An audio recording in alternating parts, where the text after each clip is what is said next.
Shalom again, Israel. This is your brother Ben Sedek Ben Torah, and this is my third and final video in my series of the Christmas story. And today we're going to look at a figure known as Santa Claus, which was invented by Hasatan Satan for this very purpose of Christmas. Now, if you look at the word Santa, it's actually the word Satan jumbled. Okay, just look at it. Santa is actually Satan or Satan, and he's called Santa Claus, but it's actually Satan cause. Okay, it was a cause invented to imitate Abba Yahweh, and I'm gonna explain why. Now, in the book of Yeshaya, Isaiah 14, we're going to read it. Isaiah, Yeshaya, the prophet. You're going to see something amazing that Isaiah said. This is Isaiah 14. Let's start from verse 12. We're going to do from 12 to 14. It said, How art thou fallen from the Shemaim, the heaven? Um, Hillel ben Bakar.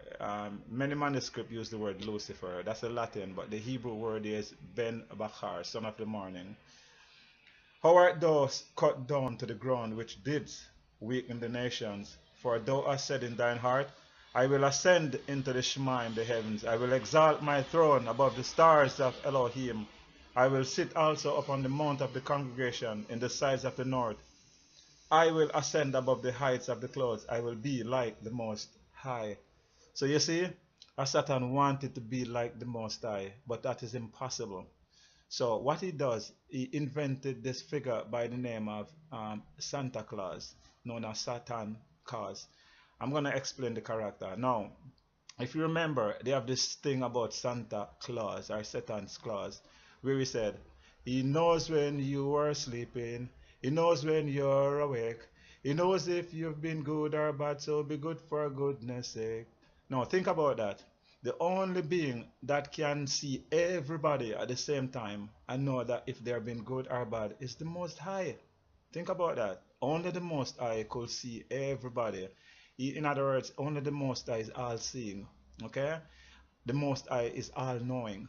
Now, in the Santa figure, he knows if you're sleeping, he knows if you're awake, he knows if you're good or bad. Think about that. That means he's all knowing.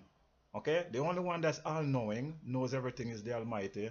And the only one that's all seeing is the Almighty. Think about it. So that's why this character, Santa Claus, is very, very demonic. Now, I'm going to tell you something which some of you might know and some might not know.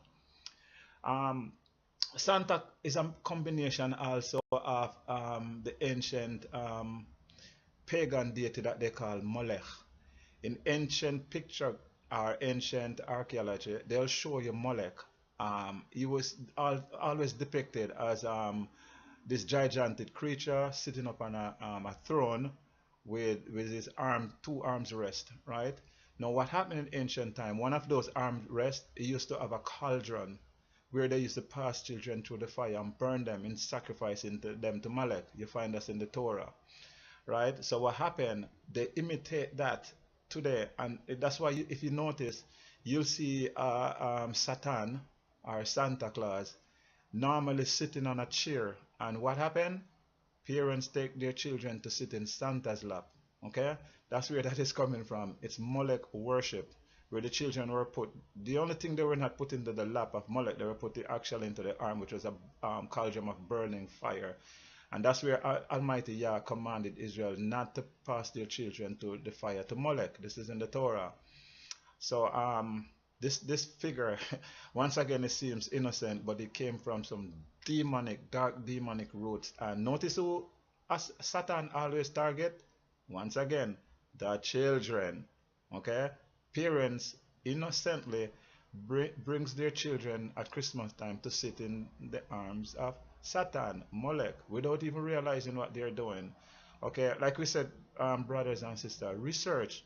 Don't take everything that we say. Research. We just bring forth the information for you to do further research. Okay, and like we always said, those who have an ear, let him hear what the Ruach, the Spirit, says. Because guess what? Not everybody who have a natural ear could hear spiritual things.